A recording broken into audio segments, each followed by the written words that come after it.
Little was known of the tiny kingdom of Org, save that the Forest of Truths lay within its boundaries, and to that other nations felt. It was welcome. The people were unpleasant to look upon, for the most part, and their bodies were stunted and strangely altered. Legend had it that they were the descendants of the doomed folk. Their rulers, it was said, were shaped like normal men insofar as their outward bodily appearance went, but their minds were warped more horribly than the limbs of their subjects. The inhabitants were few and generally scattered, ruled by their king from his citadel, which was also called Org. It was for the citadel that Elric and his companions rode, and as they did so, Elric explained how he planned to protect them all from the natives of Org. In the forest, he had found a particular leaf which, when used with certain invocations, which were harmless in that the invoker was in little danger of being harmed by the spirits he marshaled, would invest that person and anyone else to whom he gave the drug distilled from the leaf with temporary invulnerability. The spell somehow re-knitted the skin and flesh structure so that it could withstand any edge and almost any blow. Elric explained, in a rare garrulous mood, how the drug and spell combined to achieve the effect, but his archaicisms and esoteric words meant little to the other two. They stopped an hour's ride from where Moonglum expected to find the citadel, so that Elric could prepare the drug and invoke the spell. He worked swiftly over a small fire, using an alchemist's pestle mortar, mixing the shredded leaf with a little water. As the brew bubbled on the fire, he drew peculiar runes on the ground, some of which were twisted into such alien forms that they seemed to disappear into a different dimension and reappear beyond it. Bone and blood and flesh and sinew, spell and spirit bind anew, potent potion work the life charm, keep its takers safe from harm. So Elric chanted, as a small pink cloud formed in the air over the fire, wavered, reformed into a spiral shape which curled downwards and into the bowl. The brew spluttered, and then was still. The albino sorcerer said, "An old boyhood spell, so simple that I'd near forgotten it. The leaf for the potion grows only in truths, and therefore it is rarely possible to perform." The brew, which had been liquid, had now solidified, and Elric broke it into small pellets. "Too much," he warned. "Taken at one time is poison, and yet the effect can last for several hours. Not always, though. But we must accept that small risk." He handed both of them a pellet, which they received dubiously. "Swallow them just before we reach the citadel," he told them, "or in the event of the men of Org finding us first." Then they mounted and rode on again. Some miles to the southeast of Trues, a blind man sang a grim song in his sleep, and so woke himself. They reached the brooding citadel of Org at dusk. Guttural voices shouted at them from the battlements of the square-cut, ancient dwelling place of the kings of Org. The thick rock oozed moisture and was corroded by lichen and sickly, mottled moss. The only entrance large enough for a mounted man to pass through was reached by a path almost a foot deep in evil-smelling black mud. "What's your business at the royal court of Gutheron the Mighty?" They could not see you asked a question. "We seek hospitality and an audience with your liege," called Moonglum cheerfully, successfully hiding his nervousness. "We bring important news to Org." A twisted face peered down from the battlements. "Enter, strangers, and be welcome," it said unwelcomingly. The heavy wooden drawgate shifted upwards to allow them entrance, and their horses pushed their way slowly through the mud, and so into the courtyard of the citadel. Overhead, the grey sky was a racing field of black-tattered clouds which streamed towards the horizon as if to escape the horrid boundaries of Org and the disgusting Forest of Truths. The courtyard was covered, though not so deeply, with the same foul mud as had impaired their progress to the citadel. It was full of heavy, unmoving shadow. On Elric's right, a flight of steps went up to an arched entrance which was hung partially with the same unhealthy lichen he had seen on the outer walls and also in the Forest of Truths. Through this archway, brushing at the Lycian with a pale, beringed hand, a tall man came and stood on the top step, regarding the visitors through heavy-lidded eyes. He was, in contrast to the others, handsome, with a massive, leonine head, and a long hair as white as Elric's. Although the hair on the head of this great solid man was somewhat dirty, tangled, and unbrushed, he was dressed in a heavy jerkin of quilted, embossed leather, a yellow knit which reached to his ankles, and he carried a wide-bladed dagger, naked in his belt. He was older than Elric, aged between 40 and 50, and his powerful, if somewhat decadent face was seamed and pockmarked. He stared at them in silence and did not welcome them. Instead, he signed to one of the battlement guards, who caused the drawgate to be lowered. It came down with a crash, blocking off their way of escape. "Kill the man and keep the woman," said the massive man in a low monotone. Elric had heard dead men speak in that manner. As planned, Elric and Moonglum stood either side of Zarazenia and remained where they were, arms folded. Puzzled, shambling creatures came warily at them, their loose trousers dragging in the mud, their hands hidden by the long, shapeless sleeves of their filthy garments. They swung their cleavers. Elric felt a faint shock as the blade thudded onto his arm, but that was all. Moonglum's experience was similar. The men fell back, amazement and confusion on their bestial faces. The tall man's eyes widened. He put one ring-covered hand to his thick lips, chewing at a nail. "Our swords have no effect upon them, King. They do not cut and they do not bleed. What are these folk?" Elric laughed theatrically. "We are not common folk, little human, be assured. We are messengers of the gods, and come to your king with a message from our great masters. Do not worry, we shall not harm you, since we are in no danger of being harmed. Stand aside, and make us welcome." Elric could see that King Gutheron was puzzled and not absolutely taken in by his words. Elric cursed to himself. He had measured their intelligence by those he had seen. This king, mad or not, was much more intelligent. It was going to be harder to deceive. He led the way up the steps towards glowering Gutheron. "Greetings, King Gutheron. The gods have at last returned to Org, and wish you to know this." "Orcs have no gods to worship for an eternity," said Gutheron hollowly, turning back into the citadel. "Why should we accept them now?" "You're impertinent, King." "And you are audacious. How do I know you come from the gods?" He walked ahead of them, leading them through the low-roofed halls. "You saw that the swords of your subject had no effect upon us." "True. I'll take that incident as proof for the moment. I suppose there must be a banquet in your honor. I shall order it. Be welcome, messengers." His words were ungracious, but it was virtually impossible to detect anything from Gutheron's tone, since the man's voice stayed at the same pitch.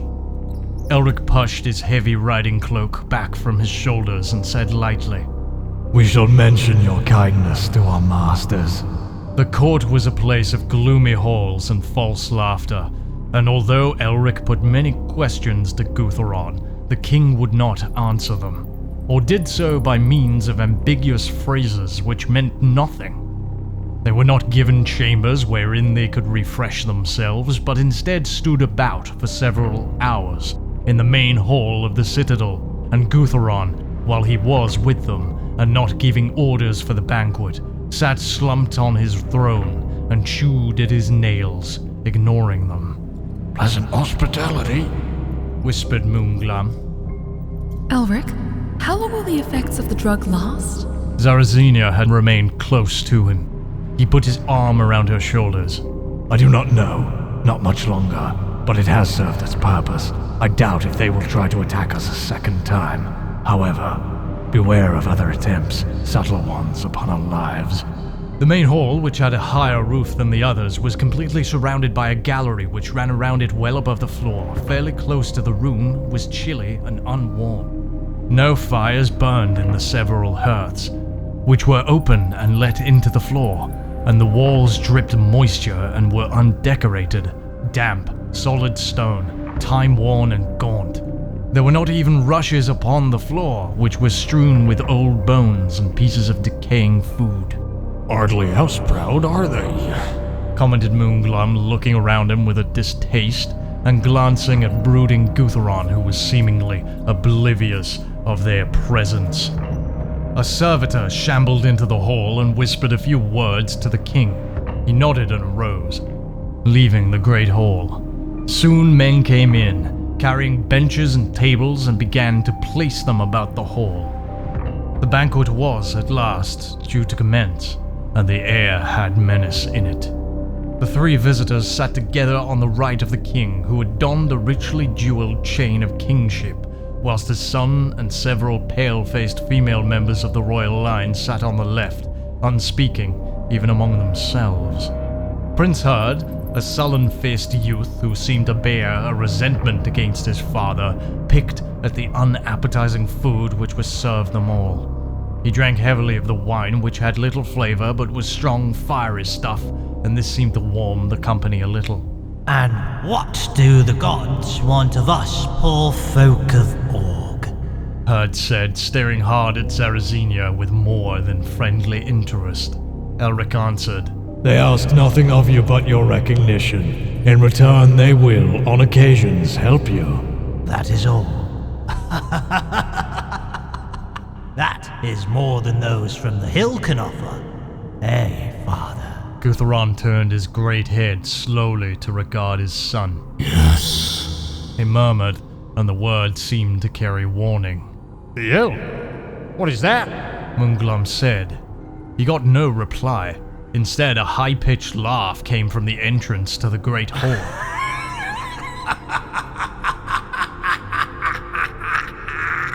A thin, gaunt man stood there, staring ahead with a fixed gaze. His features, though emaciated, strongly resembled Gutheron's. He carried a stringed instrument and plucked at the gut, so that it wailed and moaned with melancholy insistence. Herd said savagely, Look, father, 'tis blind Viacard, the minstrel, your brother. Shall he sing for us? Shall he sing his songs, father? Gutheron's mouth trembled and twisted, and he said after a moment, He may entertain our guests with an heroic ballad if he wishes. But certain other songs he shall not sing. Herd grinned maliciously. He seemed to be tormenting his father deliberately in some way which Elric could not guess. Herd shouted at the blind man. Come, Uncle Viacard, sing. There are strangers present, said Viacard hollowly above the wail of his own music. strangers in awe. Herd giggled and drank more wine. Gutheron scowled and continued to tremble, gnawing at his nails. Elric called, We'd appreciate a song, minstrel. Then you'll have the song of the three kings in darkness, strangers, and hear the ghastly story of the kings of Org. shouted Gutheron, leaping from his place. But Viacard was already singing. Three kings in darkness lie, Gutheron of Org and I, under a bleak and sunless sky. The third beneath the hill, when shall the third arise? Only when another dies. Gutheron got up in an obviously insane rage and stumbled across the table, trembling in terror, his face blanched, striking at the blind man, his brother. 2 blows and the minstrel fell, slumping to the floor and not moving. Take him out! Do not let him enter again! The king shrieked and foam flecked his lips. Herd, sober for a moment, jumped across the table, scattering dishes and cups, and took his father's arm. Be calm, father. I have a new plan for our entertainment. You seek my throne. 'Twas you who goaded Viacard to sing his dreadful song. You know I cannot listen without. He stared at the door. One day the legend shall be realized, and the Hill King shall come. Then shall I, you, Lord, perish. Father! Herd was smiling horribly. Let the female visitor dance for us, a dance of the gods. What? Let the woman dance for us, Father. Elric heard him. By now, the drug must have worn off. He could not afford to show his hand by offering his companions further doses. He got to his feet. What sacrilege do you speak, Prince? We have given you entertainment. It is custom in Org for our visitors to give us entertainment also. The hall was filled with menace. Elric regretted his plan to trick the men of Org, but there was nothing he could do. He had intended to exact tribute from them in the name of the gods, but obviously these madmen feared more immediate and tangible dangers than any the gods might represent. He had made a mistake, put the lives of his friends in danger as well as his own. What should he do? Zarazina murmured. I have learned dances in Ilmiora where all ladies are taught the art. Let me dance for them. It might placate them and bedazzle them to make our work easier. Ariok knows our work is hard enough now. I was a fool to have conceived this plan. Very well, Zarazina. Dance for them, but with caution. Our companion will dance for you, to show you the beauty that the gods create. Then you must pay tribute, for our masters grow impatient. Gutheron looked up. The tribute. You mention nothing of tribute. Your recognition of the gods must take the form of precious stones and metals, King Gutheron. I thought you to understand that. You seem more like common thieves than uncommon messengers, my friends. We are poor in Org and have nothing to give away to charlatans. Beware of your words, King! Elric's clear voice echoed warningly through the hall. We'll see the dance and then judge the truth of what you've told us. Elric seated himself, grasped Zarazina's hand beneath the table as she arose, giving her comfort. She walked gracefully and confidently into the center of the hall, and there began to dance. Elric, who loved her, was amazed at her splendid grace and artistry. She danced the old, beautiful dances of Ilmoria, entrancing even the thick-skulled men of Org, and as she danced, a great golden guest cup was brought in.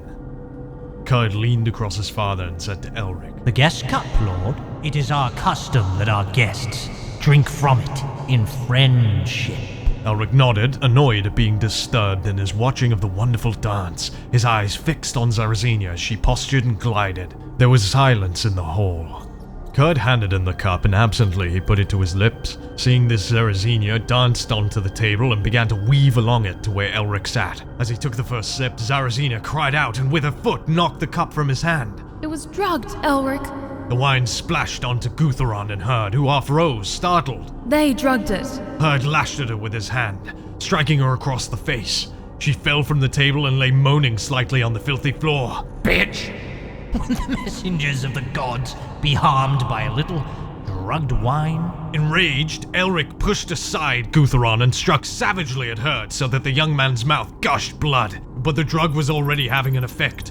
Gutheron shouted something and Moonglum drew his saber. Glancing upwards, Elric was swaying. His senses were jumbled and the scene had an unreal quality. He saw servants grasp Zarazina, but he could not see how Moonglum was faring. He felt sick and dizzy, could hardly control his limbs. Summoning up his last remaining strength, Elric dubbed her down with one tremendous blow. Then, he collapsed into unconsciousness.